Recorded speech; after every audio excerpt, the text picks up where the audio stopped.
What if I told you that Africa, a continent with over 1.4 billion people, doesn't own a single major social media platform? Not one. We create the content. We drive the trends. We bring the culture. But when it comes to control, we own nothing. Did Africa sign an accord to forever be dictated to and controlled, even on issues that Africans are perfectly capable of handling by themselves? What is the matter with us?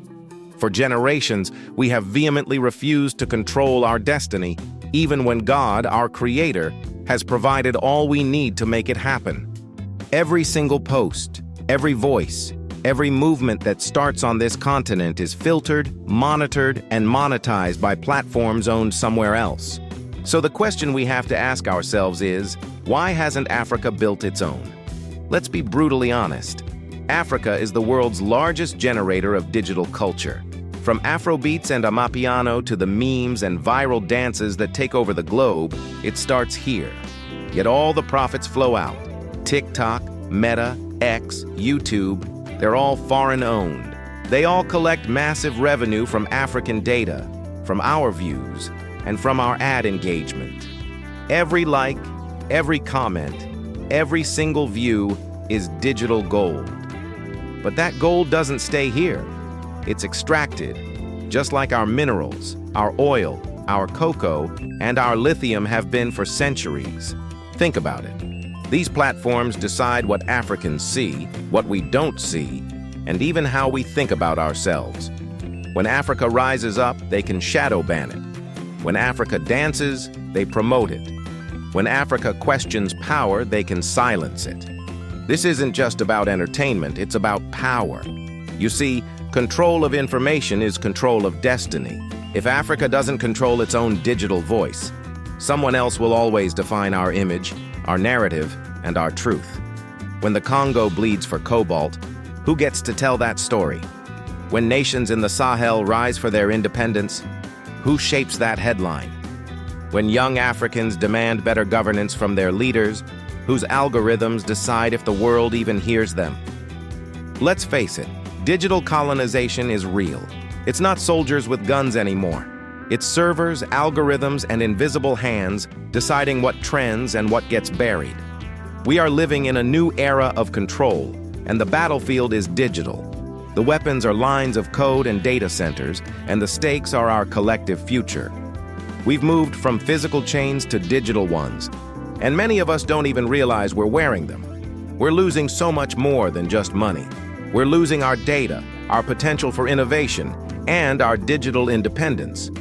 Our young developers, some of the brightest minds on the entire planet, are building apps for other people's ecosystems instead of building Africa's own. Our stories, our family photos, our business records, they're all stored on servers in California, Dublin, or Beijing, not in Lagos, Nairobi, or Accra. And what happens when a global platform goes down? Africa goes silent. I am not suggesting that we boycott foreign social media. That's not the message here. I am simply denouncing the fact that Africa, with all its resources, is solely dependent on foreign social media. Imagine if, tomorrow, Meta decided to shut down Facebook and WhatsApp in Africa. How would we communicate? How would millions of our small businesses, which rely on these platforms, survive? We would be voiceless, again. This is a fragile dependency, a single point of failure that we can no longer afford to ignore. We are outsourcing our own voice, and that is not a smart game to play.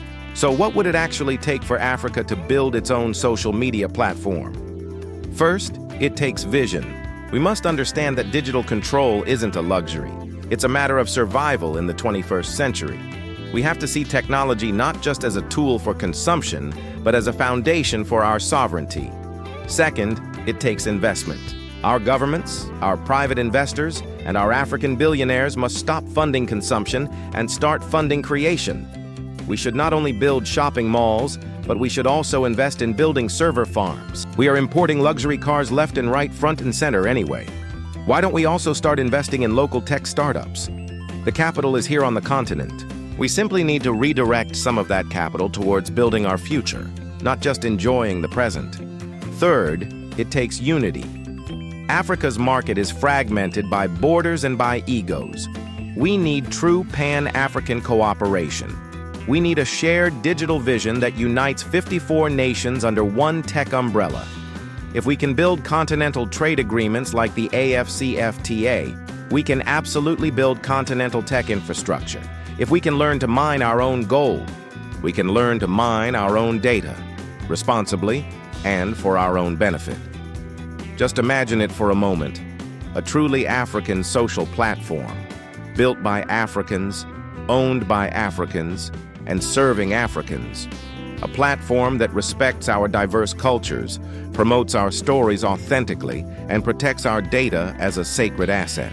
A platform where a Kenyan influencer, a Nigerian journalist, and a South African entrepreneur can connect freely without the fear of foreign censorship or digital exploitation. A platform where our languages are prioritized and our innovations are celebrated first. That's not a dream, it's a necessity. Because the next stage of our freedom is digital freedom. And Africa cannot afford to remain a consumer in a world that is literally powered by its own creativity. We are providing the raw material for the digital revolution, but we are not reaping the rewards. While it may be okay for them to reap the rewards because they keep building and improving on their technological capabilities, it is not okay for Africa to remain dependent forever. It's time for that to change. History has shown us, time and time again, that those who control the information control the future. From the printing press to the radio, from television to the internet, the power to shape narratives is the ultimate power. So, Africa. If we don't build our own platforms now, others will continue to build our digital cages for us. No one else will do it for us. The time for talk is over. The time for action is now. For how long will Africa continue to be dependent on foreign social media outlets? Please, God, touch the hearts of those who control the dissemination of information on this platform so that this message may reach the intended audience. Africa's God of progress, give us this day. Africa, shine your eyes. If this message resonates with you, please like this video, share it with everyone you know, and comment with your thoughts. Let's start the conversation about how Africa can shape its own media future. We should not be too proud to plead with our African billionaires to invest in developing the African media. And don't forget to subscribe for more content that challenges the status quo. Your voice matters. It requires a concerted effort from all Africans to make this happen. I am pleading with you, fellow brothers and sisters. Let's put our heads together to make this happen. And if you believe we can do it, then comment. Africa, let's build our continent. Thank you for watching.